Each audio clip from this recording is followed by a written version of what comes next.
If you find yourself troubled by something mysterious or a problem that's hard to solve, there's a place you can go where you will always find help. You just need to look for it. Yo, what up? It's your boy Red here. I'll be reviewing The Cat Returns. Hell yeah. Another film by Studio Ghibli, directed by Hiroyuki Morita. And that's a different director from what we usually get from Studio Ghibli films, because this is a new director. One of the few films that wasn't directed by Miyazaki or Takahata. So, hell yeah. What do we get? This is a spin-off from it was like 1990 something film, Whisper of the Heart.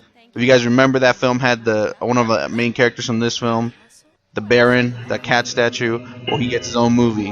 Well, not really him, but he comes out in this movie.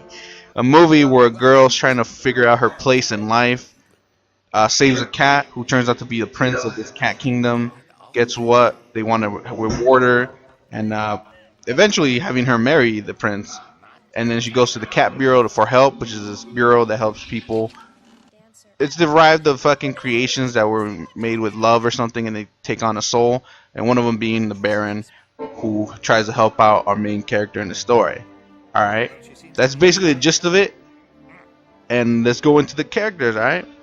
So one of our main character the whole film is about is Haru Yoshioka.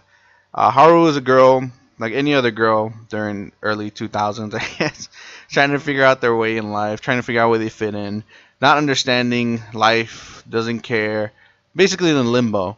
Then one day she saves, like I said, a cat who turns out to be a prince, and her life gets turned upside down. Though the prospect of being a queen of a cat world does intrigue her, she does understand that she doesn't belong there, and seeks help from the Bureau of whatever, I forgot the name of it. And yeah, that's how our story begins. She goes in through this whole kind of like an Alice in Wonderland feel to it, but at least she gets a lot more help though from the cat. Main story is just her and figuring out where she belongs, like I said, and helping out another person in her life that she's helped out before, that we don't get to see that till the end when they realize who she is and stuff like that. And no spoilers. Baron Humbert von Gickenhang. He's a character that's come out before in another Studio Ghibli film. If you guys remember Whisper of the Heart, we got his backstory from there. He was originally crafted in Germany as a 2-set piece. He also has the Duchess, but which was lost because the guy who purchased the Baron couldn't return to Germany due to the fact of the war. So the Baron remained in this antique shop, and he's still there to this day. Somehow, though, it's gotten smaller. The Baron is actually everything I thought the Baron was going to be. He's a cool, suave guy. He knows what to do. He's basically a knight in shining armor for our main character. And he's a pretty cool guy, man. I mean, they say that a couple of times in the movie. He's a cool dude. I don't know if that's just the word to use. He's cool. I mean, he's tight. I don't know. But he's actually a very interesting character. Hopefully they make a sequel. I know Studio Ghibli doesn't make sequels for films, but for him, though, where he tries to find the Duchess. Because there was a painting right behind him, if you guys pay attention. Muta's another returning character from the Whisper of the Heart film. You guys remember he was that one fat cat that our main character followed in the film? Well, he's back, but he's white now. He's not purplish, grayish, whatever color he was. He's a white fat cat. He's tough as fuck. He's also goes by the name of Ronaldo Moon.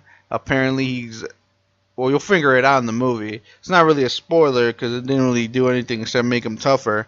He basically attacked the kingdom before, the cat kingdom, and he left. And now he's going back for vengeance, Terminator style.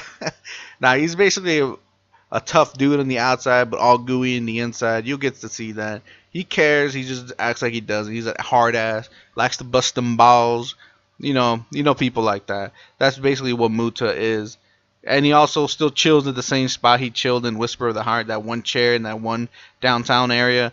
He's still chilling there. I guess that's his spot. That's where he contacts me. I don't know. All right. Toto is a new character, also crafted. He's like a lamppost or something. Gained a soul when his creator made him. He chills up there. We didn't get to see much of Toto though, but he does come out in the film, but not as much as the other two characters, Baron and Muta, alongside our main character Haru. But he's the main character too, I would say, helping our characters out, basically supports them, being a crow. He fights a lot with Muta. They have opposite personalities and they fight each other. Also, I'm guessing because they're cat and a bird, they don't get along, right? But whatevs. The Cat King, that's all we know him by. I don't think I ever heard his name. He's a chill dude, always saying "baby" or "hey foxy," speaking like he's stuck in the 70s or 80s. Pretty weird guy. He's old. We get that. That medallion on his head. I don't know if it's a third eye or something else. It was weird. The guy's kind of laid back unless you piss him off. Then he actually gets Tourette's and gets all fucking pissed off. He wants Haru to marry his son. He's grateful for Haru saving his son. The dude is the Cat King. Alright? That's enough said. Enough said. One of his employers or main retainers is Natori. He's always telling the king what to do, advising, warring, actually trying to restrain the king. He seems to be a very devoted follower. That's pretty good to have for a king, You want people like that on your side. Notoru, on the other hand, his motherfucker made me laugh. If anyone in the film made me laugh, it was Notoru made me laugh. This guy is the guy you need to have as a fucking peanut gallery saying shit and doing shit, alright? Yuki is a cat who actually was helped by our main character when they were small. Babies. Kitty babies. And she actually helps out our main character now that they're older. There's also something behind that. I'm not going to give it away. But she is there for Haru's safety, trying to protect her, making sure that the wedding doesn't go as planned and stuff like that. My best friend's wedding? That's her. Naoka Yoshioka is Haru's mother. Works in like making the fuck was it? Like shit, I forgot the word, but she makes materials, works at home. We don't get to see Haru's father, but man, that fool lucky. She hot. Hiromi is Haru's friend. She's there in the beginning helping Haru out, trying to get her into stuff.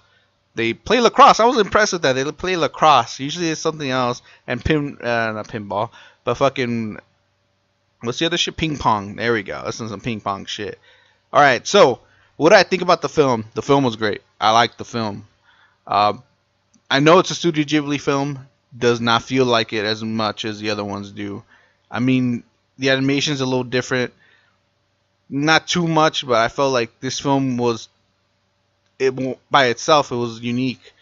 Of course, it's not that unique because some of the characters come out. But if you didn't know that, it is a great film. Traveling from our plane of existence to another spiritual world, I love that. Especially how she did it, how she found the cat bureau, traveling through little sidewalks and paths that generally don't lead anywhere. I always felt like as a kid, I would take the path that doesn't lead anywhere. I felt that actually led somewhere magical. That was me as a kid, I don't know. But they do that in the film. She goes through the back alleys and shit like that where she follows Muta to find the cat bureau. That's tight. Music, loved it. I actually had one of the songs from this film without knowing where the song was from. And when I saw the film, I was highly surprised. I was like, man, I love that song. It's fucking catchy. It's a ukulele and everything. That's tight. Fucking, I want to get the classical music from it too. Like when they waltz, that shit was fucking dark. I loved it. Animation, like I said, is new for me. It doesn't look like much of a Studio Ghibli film. A little different, but it looks amazing nonetheless. Simple. It's simple. It's not that detailed, which is great. I loved it. The plot itself was, I mean, granted, the film kind of felt fast. It was only, 75 minutes long? An hour and 10 minutes? Not that. It's probably the shortest film I've seen from Studio Ghibli. But still pretty good in the time allotted. I'm pretty sure if they had more time, they would have added a lot more. Also don't like that some of the characters get introduced halfway through the film. Maybe have to do with how long the film is. I don't know. But with all that, man, it's still a great film. Check it out. I'm going to give it an 8 out of 10, y'all. Hey, if you like this review, hit that like, hit that sub. I'll catch you all next time, my peeps.